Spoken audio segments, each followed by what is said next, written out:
Olá, será que hoje ainda existem anjos que assumem a forma humana?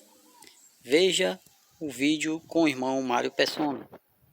Se ainda existem anjos que assumem a forma humana. Você tinha lido o que eu escrevi em outro texto sobre anjos e deve ter percebido que eu escrevi muitas vezes a palavra talvez, porque algumas coisas ali eram meras especulações. Nós não vamos encontrar todas as respostas na Bíblia, porque ela só mostra aquilo que Deus achou que deveria mostrar para a nossa edificação e para conhecermos melhor o tema central da Bíblia, que é Cristo. Não são os anjos o assunto da Bíblia, e não é com eles que nós devemos nos ocupar, obviamente. Primeiro, eu devo esclarecer que a palavra anjo significa mensageiro, e em algumas passagens pode não se referir a seres espirituais, mas até mesmo a homens, por exemplo, nas 7 cartas de Apocalipse.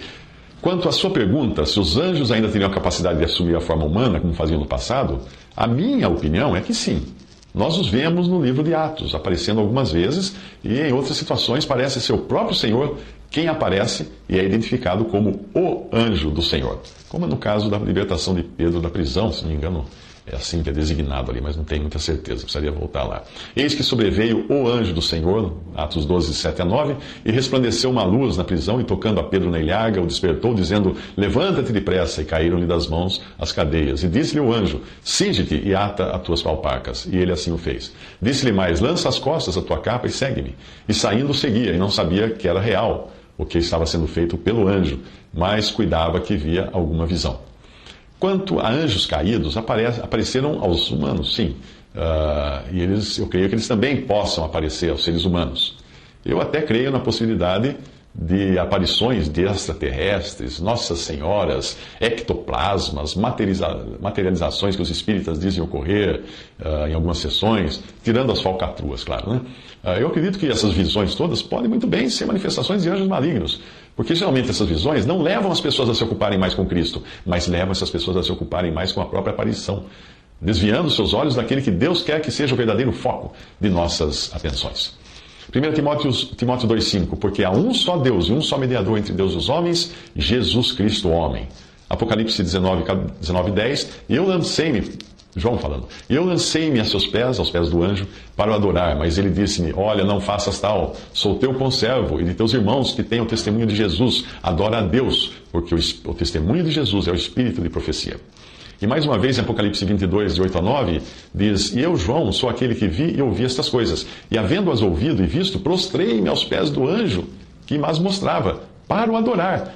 E ele disse-me, olha, não faças tal, porque eu sou conservo teu e de teus irmãos, dos profetas, e dos que guardam as palavras desse livro. Adora a Deus. Aliás, essa é uma boa pergunta para se fazer quando alguém mencionar algum tipo de aparição. Será que isso levou as pessoas a se converterem a Jesus e crerem nele como Salvador? E a terem certeza de todos os seus pecados perdoados graças à sua obra na cruz e ao seu sangue derramado? Será que tal visão fez isso com as pessoas? Ou a aparição, que alguém relatar para você, ou a aparição apenas tornou as pessoas mais religiosas, espiritualistas e ocupadas com anjos e espíritos? Nós nunca devemos nos esquecer de que algo com a etiqueta espiritual não é intrinsecamente bom, porque o próprio diabo é um ser espiritual. O apóstolo Paulo aponta para a possibilidade de anjos malignos interferirem na nossa vida. E eu não sei bem se numa materialização direta ou usando pessoas para isso. 2 Coríntios 11, de 14 a 15, ele diz, e não é maravilha porque o próprio Satanás se transfigura em anjo de luz. Não é muito, pois, que os seus ministros se transfigurem em ministros da justiça, o fim dos quais será conforme as suas obras.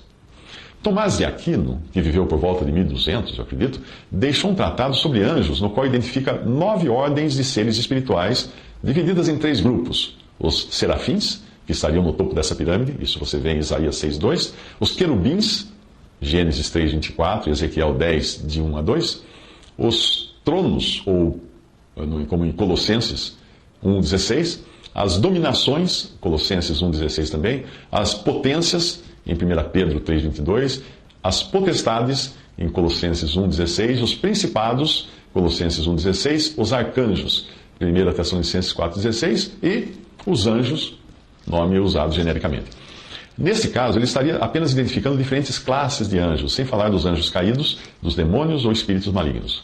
Embora a atividade angélica manifesta, aparente, tenha sido muito maior na antiguidade por estar relacionado a Israel, a quem a lei também foi dada por intermédio de anjos, como fala em Atos 7,53, eu creio que ainda nós temos os anjos por aí, interferindo na nossa vida, nos guardando, etc., como faziam com os israelitas no passado. 2 Reis 6, de 15 a 17. E o servo do homem de Deus se levantou muito cedo e saiu, e eis que um exército tinha cercado a cidade com cavalos e carros. Então seu servo lhe disse: Ai, meu senhor, que faremos? E ele lhe disse: Não temas, porque mais são os que estão conosco do que os que estão com eles. E orou Eliseu e disse: Senhor, peço-te que lhe abras os olhos para que veja. E o Senhor abriu os olhos do moço e viu, e eis que o monte estava cheio de cavalos e carros de fogo em redor de Eliseu. Mas também nós temos os demônios, tentando nos fazer tropeçar e nos enganar, sendo o diabo, que é o título dado apenas a Satanás, o líder deles. 1 Pedro 5,8 fala: Sede sóbrios, vigiai, porque o diabo, vosso adversário, anda em derredor, bramando como leão, buscando a quem possa tragar. Contra esses anjos, nós lutamos em oração, entrando nas regiões celestiais para fazer isso. Efésios 6,12 diz: Porque não temos que lutar contra a carne e o sangue, ou seja, contra pessoas, seres humanos, mas sim contra os principados, contra as potestades, contra os príncipes das trevas desse século, contra as hostes espirituais da maldade nos lugares celestiais. Nos lugares celestiais. Nós vemos anjos agindo no período da igreja. Atos 5,19, mas de noite um anjo do Senhor abriu as portas da prisão e tirando-os para fora, etc. Atos 10,3, este quase à hora nona do dia viu claramente numa visão um anjo de Deus que se dirigia para ele e dizia: Cornélio. Às vezes as pessoas usam equivocadamente passagens como o Salmo 34,7 para falar de anjo da guarda, mas ali é o próprio Senhor. Geralmente, depende da tradução também, porque algumas traduções não estão muito claras, né, muito fiéis nesse ponto. Mas geralmente, um anjo do Senhor, a expressão um anjo do Senhor, é um anjo mesmo.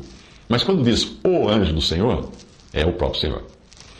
Salmo 34,7. O anjo do Senhor acampa-se ao redor dos que o temem e os livra. Nesse caso é o próprio Senhor em espírito, e não um anjo, um ser angélico. Ainda que Deus possa usar os seus anjos para nos guardarem, em nenhum lugar na Bíblia nós temos autorização para orarmos a eles, para pedirmos sua proteção, ou nos ocuparmos com eles de qualquer forma que seja. Não existe na Bíblia. Nada na palavra de Deus mostra que o poder desses anjos, caídos ou não, de assumirem a forma humana, tenha deixado de existir. Mas é certo que não devemos nos ocupar com eles, porque dificilmente nós saberíamos identificar se nós estaríamos tratando com um anjo de Deus ou com um ministro de Satanás travestido de ministro de justiça. Gálatas 1,8 diz: Mas ainda que nós mesmos, ou um anjo do céu, vos anuncie outro evangelho, além do que já vos tenho anunciado, seja anátema, ou seja, maldito. Quando nós estamos congregados, ainda que existam apenas 2 ou 3 reunidos, se tivéssemos visão para enxergar, veríamos um número muito maior até de anjos nos observando, porque a igreja é para eles algo extraordinário, já que os anjos caídos não têm chance de redenção mais, não tem. E os humanos caídos têm. Quando nós sofremos por amor de Cristo, isso também cativa a atenção dos anjos. Veja Efésios 3,10, porque para que agora, pela igreja, a multiforme sabedoria de Deus seja conhecida dos principados e potestades nos céus. 1 Pedro 1,12, aos quais foi revelado que não para si mesmos, mas para nós, eles ministravam, eles apóstolos, eles profetas, no Antigo Testamento, eles ministravam essas coisas que agora vos foram anunciadas por aqueles que pelo Espírito Santo, enviado do céu, vos pregaram o Evangelho, para as quais coisas os anjos desejam bem atentar.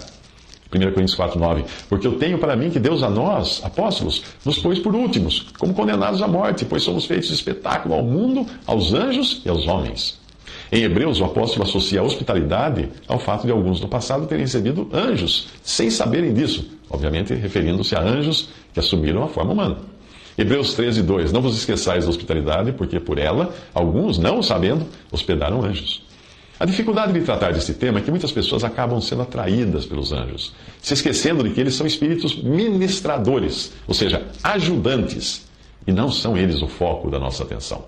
Ajudantes atuam nos bastidores e nunca chamam atenção para si mesmos.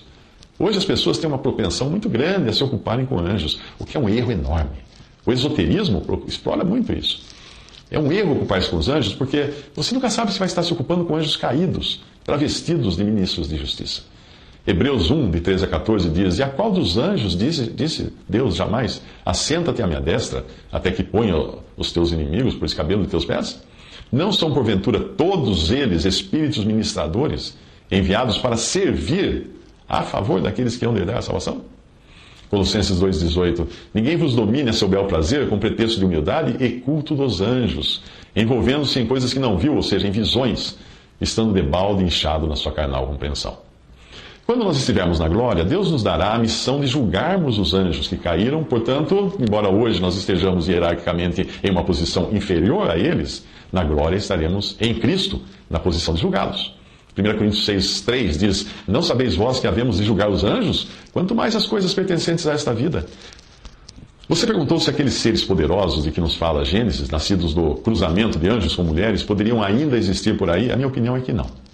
Os anjos que fizeram aquilo estão hoje em cadeias por causa do seu pecado. Os outros anjos caídos continuam soltos. E os seres poderosos que resultaram daquelas uniões acabaram mortos no dilúvio. Eu acredito que os gigantes que apareceram depois, que aparecem depois na Bíblia, quando os israelitas tomam a terra de Canaã, dos quais Golias, o filisteu, parece descender, acredito que tenham sido gigantes mesmo, pessoas, homens fortes, altos, grandes, sem qualquer ligação com anjos. Judas 1,6 diz que aos anjos que não guardaram o seu principado, mas deixaram a sua própria habitação, reservou na escuridão, Deus reservou na escuridão e em prisões eternas até o dia o juízo daquele grande dia. Obrigado a você que assistiu o vídeo até aqui. Até a próxima, se o Senhor permitir. Tchau, amados.